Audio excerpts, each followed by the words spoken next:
الله الحمد لله والصلاة والسلام على رسول الله وعلى آله وصحبه ومن والاه.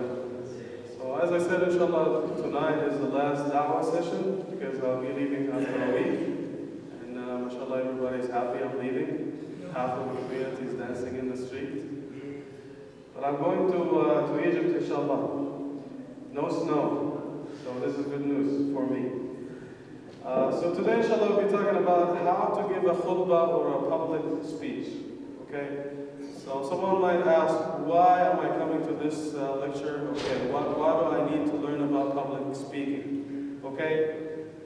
If you are giving a presentation at school, you will need to learn how to deal with people and how to talk to people and you get your message through, how to communicate with people. If you, for example, are doing your master's or PhD, you need to learn how to communicate with your professors and how to express yourself so you can pass the defense of your dissertation or your thesis. Also, sometimes in some of the schools around us, they have a big number of Muslim students, so sometimes they get one of them to give the khutbah for Jummah. Okay, so they also need some training. Also, in some cases, like in the Somali community, for example, before the marriage, someone from the man's family will stand up and give a talk. He will basically say, you guys are good people and I'm proposing to your daughter. And then somebody from the lady's family will stand up and give a talk, khutbah, okay? And they will respond to the proposal by acceptance. But they usually speak for about 5 to 10 minutes, and I've seen some khutbahs like this before. So in any case, you will need to learn how to face the audiences. Why?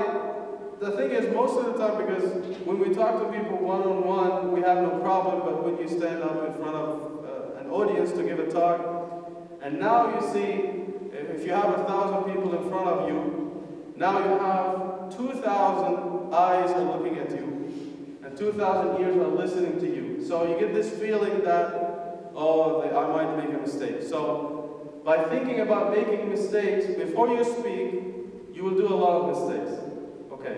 So when you talk to people, talk to them in a friendly way, just like you're talking to your friends. Okay? You're not afraid of them because nobody's afraid of their friends. Okay? So talk to them and express yourself in a friendly way. So today, inshallah, I'm going to give you some tips on how to give a good speech. As I said, there are different reasons why someone would stand up and talk in front of a group of people. It could be a lecture or a presentation or a marriage or khutbah and so on and so forth. As I said before you are able to do something and succeed at doing something, you have to have two things.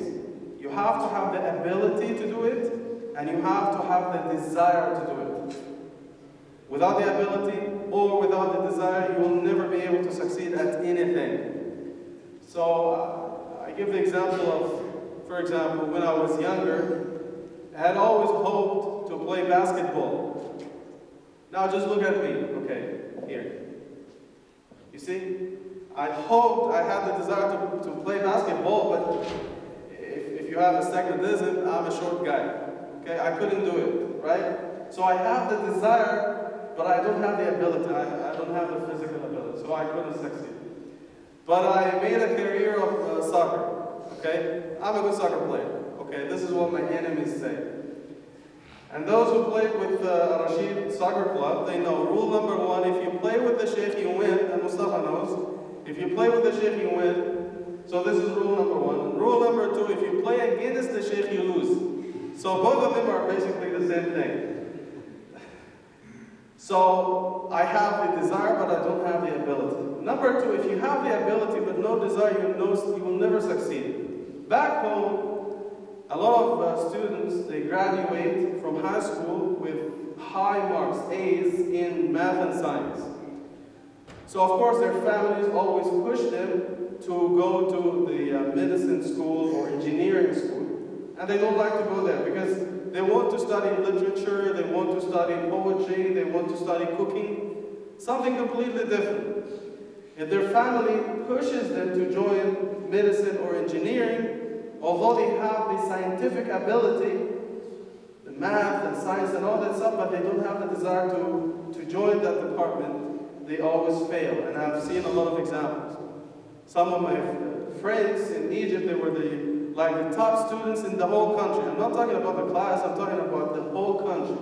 So their families pushed them to join the faculty of medicine, and they failed because they wanted to do something else. Okay. So you have to have the ability and the desire. Uthman ibn Affan radiallahu anhu, he was known for, he didn't like to give public speeches. لأنه كان عنده حياة. He used to be shy in front of people. So the first time he gave a khutbah when he became a khalifa, that was not a big success. Okay. He didn't speak for too long. He just said the basics and he couldn't continue, so he couldn't, So he basically, public speaking was not one of his top, things that he wanted to do. Okay. Maybe he had the desire, but who knows? Muawiyah ibn Abi Sufyan radiallahu anhu, the first khutbah he gave when he became the mayor or the governor in Kufa, in Iraq, was a disaster. Okay. He basically, he prepared a nice khutbah. So when he stood up to give the talk, he didn't remember anything. So what he basically said, he said, Bismillah, listen people. I was rehearsing something nice for you today, but I basically don't remember anything. But you need a governor who is a doer. You don't need a governor who is a talker. You need someone who works, not someone who talks. And next time, inshallah, when I see you, I will give you a good speech. Salaam alaikum. So this is all he said. He didn't remember anything. Muawiyah radiallahu anhu. Sometimes, and some people, they have to give a talk in front of people and they're terrified. They are afraid to speak to people because they are afraid to make a mistake. And I remember one time, I used to work as a supervisor in a Quran channel in Egypt. It's called Al-Fajr channel. So this brother, mashallah, he's hafiz and ahkam, tajweed and qira'at and everything. So he came to me, mashallah, he's very professional in reciting Quran. So I told him, okay, I'm going to assign you these parts from the Quran. So you will, inshallah, review them, and you come like 2-3 days after, you'll go to the studio, you sit in front of the camera and record. No problem. And he was happy. The night before he was scheduled to recite Quran and appear before the audience, he called me and he said, I'm terrified. I can't come. Please, cancel. I remember talking to him over the phone for about half an hour, and I said, do you know this actor, so-and-so? Yes, I know him. Do you know this belly dancer? Yes. Do you know that politician? Yes. And I told him all of them lie all the time, and whenever they stand on the stage to speak or dance or sing in front of people, they never blink, but they are, because they have this courage. Although they have shaitan behind them, supporting them. Now you have Allah subhanahu wa ta'ala behind you. And you are saying the truth. You are saying Quran. And now you're not willing to come and recite for the people so they can learn from you. If you are not going to record Quran, then they will go and people will go and listen to music and movies and all that stuff. So at the end, he was motivated, alhamdulillah, and he came on time and he did an excellent job. So I tried basically to motivate him to speak. Of course, when you talk to somebody, you have to master the language they understand. Okay, so for example, if I'm talking to you in Arabic or English, this is a language that I know. But if I speak to you in Somali, that will be a disaster. I remember many years back at Al-Azhar, we received the ambassador of China in Cairo. And he came and he started to give us a talk for about 3 hours about the relationship between Egypt and China. And he started to talk about 5,000 years of history, and he was talking in Arabic. All the grammar was wrong, and all the vocabulary was wrong. I didn't know what the guy was talking about. And I'm an Arab, okay? I know Arabic, okay? So at first, in the first 15 minutes, I thought he was talking Chinese. Then I realized he was talking Arabic, okay?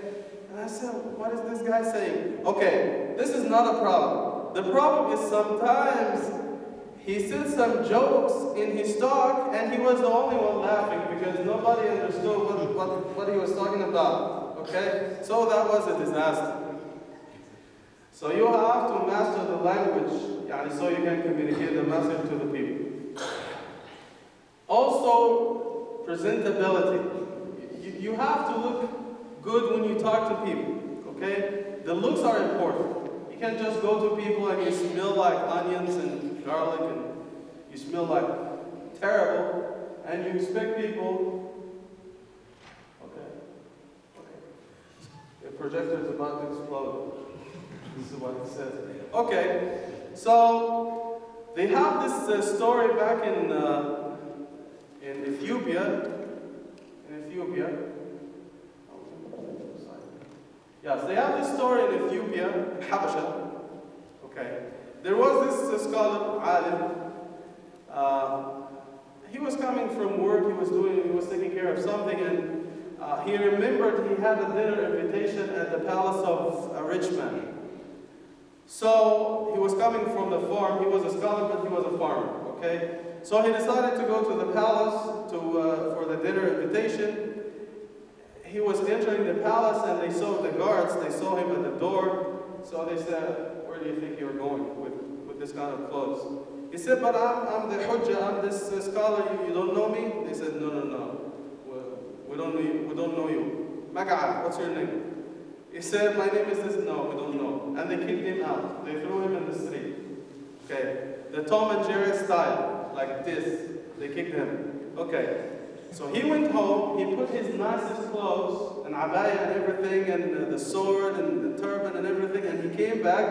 And of course, when they saw him, mashallah, they started to kiss his hands. "Please go inside," and everything. He could sit in the first line, and they respected him because of the clothes. So what he did basically, he got the plate, he filled it with food, and he stood in front of everyone, and the guards were there, and he started to pour the food on his clothes. And he said, "Eat, eat, eat." So he threw the food on his clothes. So they said, "Why are you doing this?" He said in Habasha, in Ethiopian, "Nur balum basham." You respect the clothes, not me. Okay? Nur balum basham. It's a good thing to remember. Fake humility. Fake humility when you basically stand in front of an audience like this and you start to tell them, you try to be humble. You know, guys, I'm not the best one to speak about this topic, I'm not a scholar. I was planning to join Al-Azhar and go to Egypt. My mother died and my father went to jail, so I'm not a scholar. I'm an idiot, basically. You can't say this to them. How can they trust you if you say something like this? There's nothing wrong with being humble, but don't make an idiot of yourself, okay? Okay, if you studied something, if you know something, alhamdulillah, but don't try to be extremely humble or you will have no credibility in front of the people. If you're not qualified to speak about something, you are not qualified. Khalas, you don't speak. But if you are qualified, khalas, forget about fake humility. The wisdom is the most important thing. Okay. If you have 30% knowledge, 70% hikmah, knowledge, wisdom, then you're a scholar. If you have 95% knowledge and 5% hikmah, you are basically an idiot. Okay. There are so many people here in the West. They have PhDs in Islamic studies, okay, at Harvard and Yale and Alberta and all these places, and they are atheists. I know some people from my country, Egypt. They are Christian, non-Muslim, and they know the whole Quran by heart. They studied it when they're young, so they memorized, and there are some examples back home. So your knowledge of the Quran and your knowledge in Islam didn't benefit you in any way, okay? So reading a book does not make you a scholar. It makes you another copy of the book. Hikmah is the most important thing in the world. And I said we get hikmah because not everyone in this dunya, in this world, has a hikmah. Hikmah is a privilege, not a right. So Allah subhanahu wa ta'ala gives it to certain people. And this is what Allah says in the Quran. يُؤْتِي الْحِكْمَةَ مَنْ يَشَاءُ وَمَنْ يُؤْتَ الْحِكْمَةَ فَقَدْ أُوتِيَ خَيْرًا كَثِيرًا. that Allah subhanahu wa ta'ala gives wisdom to whom He only wills. That He doesn't give it to for everyone. Okay? Special people. So they say one of the ways to get hikmah is to follow the sunnah of the Prophet ﷺ. Because we said before in the khutbah, every time the word hikmah is mentioned, wisdom is mentioned in the Quran, it means one thing. The sunnah of the Prophet ﷺ. For example, وَاذْكُرْنَ مَا يُتْلَى فِي بُيُوتِكُنَّ مِنْ آيَاتِ اللَّهِ وَالْحِكْمَةِ. And remember what is recited in your house. The verse is talking to the household of the Prophet ﷺ from the book and the wisdom. So in the books of the tafsir, interpretation of the Quran, they say the book is the Quran and the hikmah, the wisdom is the sunnah of the Prophet ﷺ. His ahadith, his example, his manners. So this is the hikmah. لَقَدْ مَنَّ اللَّهُ عَلَى الْمُؤْمِنِينَ إِذْ بَعَثَ فِيهِمْ رَسُولًا مِّنْهُمْ يَتْلُو عَلَيْهِمْ آيَاتِهِ وَيُعَلِّمُهُمُ الْكِتَابَ وَالْحِكْمَةَ. الكتاب القرآن والحكمة السنة. In the same way, another verse says that Allah subhanahu wa ta'ala has bestowed a favor on the believers when He sent a prophet from among them to teach them the book, Quran, and the hikmah, the sunnah. So this is what the scholars of tafsir say. So if you follow the example of the Prophet ﷺ, if you study his seerah, biography, his ahadith, you will learn hikmah. Also, quick-wittedness. And this is something, again, this is a gift from Allah subhanahu wa ta'ala. It's not for everyone. Okay. There was this guy, two people, this is a story we have back home in Egypt. There was this guy, he was standing on the top of a mountain and he was about to jump, to kill himself. Say for example, his name is Mr. X. Then Mr. Z came and he was passing by, so he saw this guy and he said, okay, brother, why are you trying to jump off this cliff and kill yourself? He said, because people call me idiot. I'm a stupid guy. You know, I can't answer any simple question, okay? I'm a stupid guy. So he said, I will test you to see if you are actually stupid or intelligent because you look right to me. You're okay? If you know what is in my bag, I'm gonna give you the biggest orange I have inside. So what do I have in this bag? So the guy said, do you have apples? So the Mr. Z basically, he pushed him off the mountain. Kicked him out. So if I'm gonna give you the biggest orange in the bag, it means it's full of oranges, okay? So you don't have to be a genius to figure this out. Al-Mutawakkil, the Khalifa of the Muslims, he had a cook or a servant in his palace. So the cook fell sick with a servant. So he visited him in his house and he saw his little kid, the son of the cook or the servant. So Al-Mutawakkil wanted to joke with him. And so he said, now look at this diamond ring I have. It had a big diamond. And he said, have you seen anything more precious than this diamond ring? So the little kid said, he was 6, 7 years old. He said, yes, your finger is more precious than this ring. Okay, he said, this guy is smart. Then he said, he said, I'm going to get him this time. Is your house better or the palace of the king better, the palace of the Khalifa? He said, well, if you are in the palace, then the palace is better than my father's house. But if you are in my father's house, then my father's house is better than your palace. So he basically gave him the ring. He was an intelligent guy. Also, there's this story of some of the Khulafa, Umar ibn Abdul Aziz, when he became the Khalifa, the delegations, they started to come to pay allegiance and stuff. So a delegation came from the Bedouins, Al-Arab. It was a big delegation, and they had 60 and 70-year-old people and stuff, and they introduced a 9-year-old kid to speak, to represent the delegation. So the Khalifa said, what is this? A kid to speak in front of the Khalifa? So he said, why don't you guys find somebody else, older guy, wiser guy, to speak in front of me? So the little kid said, listen, Khalifa, a human being, the most important organs in a human being are his tongue and heart. And if if everything was about age, then there are a lot of people, millions among Muslims, who are older than you, and therefore they are more qualified to become Khalifa than you. But you are the Khalifa because you are the best among us. Age is not a problem, okay? So the Khalifa was happy with him and he let him speak. He said, this guy is intelligent.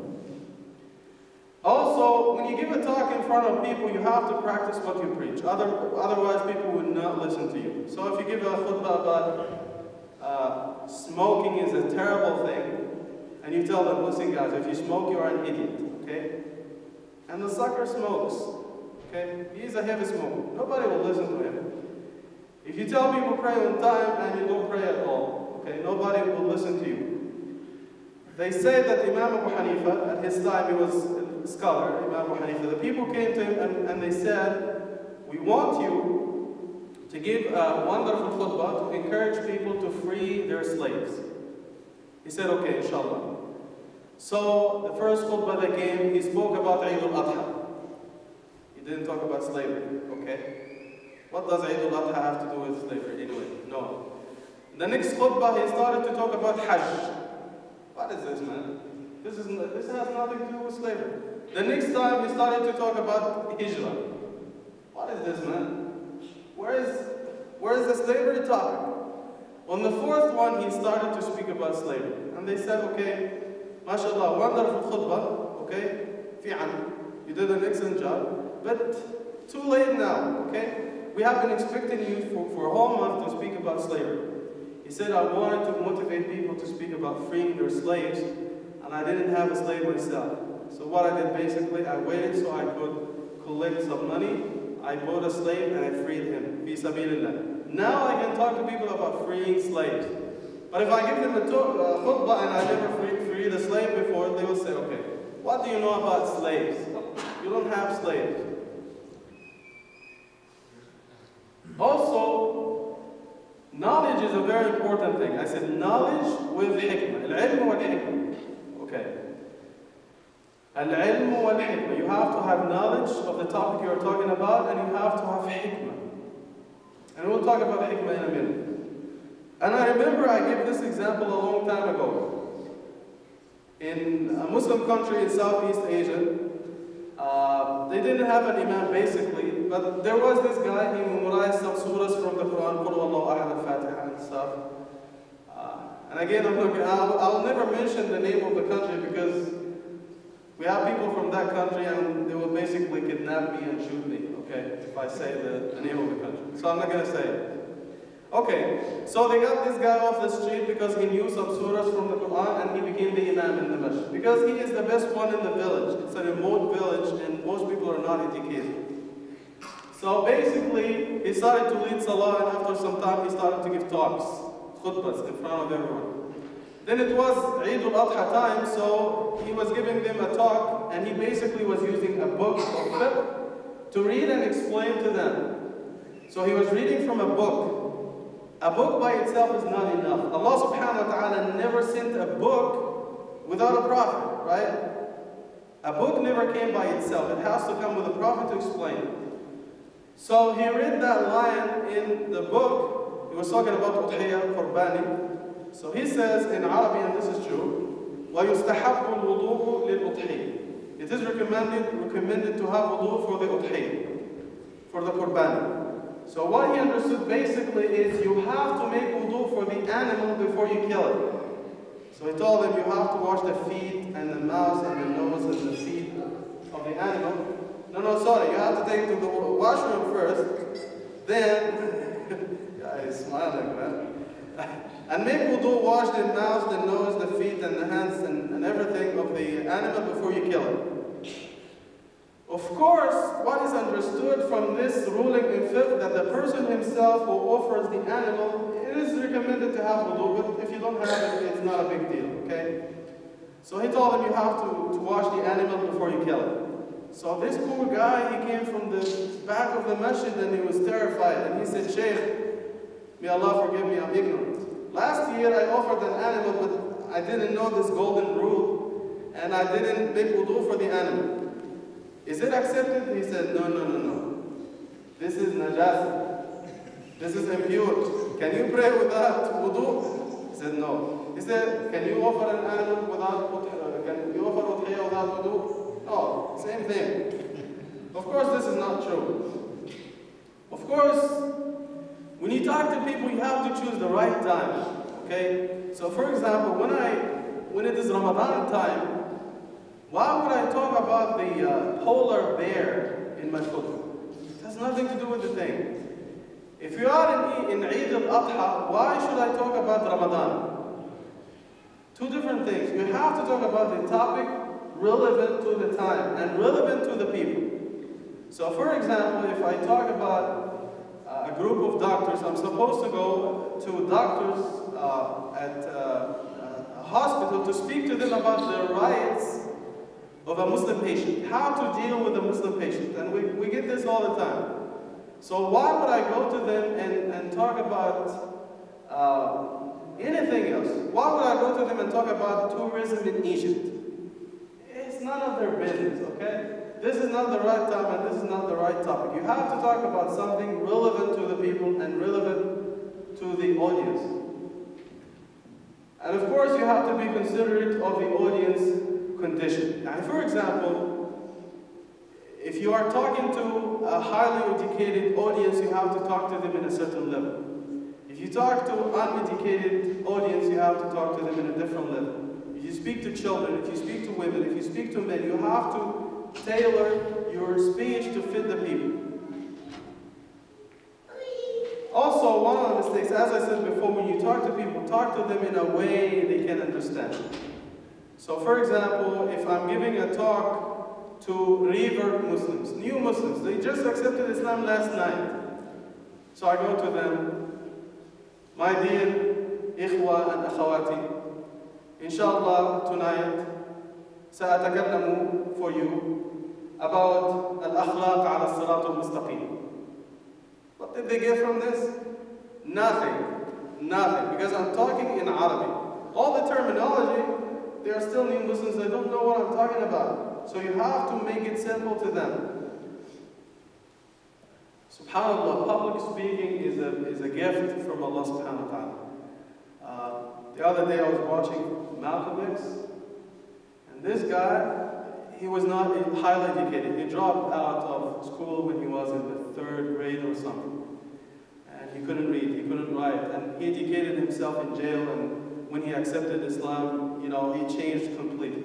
And I was listening to some of the talks he was giving and how he motivated people, and people almost fainted when they listened to him. And they were crying sometimes, they were laughing sometimes. He was an excellent speaker, subhanAllah. May Allah forgive him and give him Jannah. Most of the African Americans in the US are Muslim now because of him. I studied his life for masters, and this is a great brother, and I wish inshallah we'll be with him in Jannah.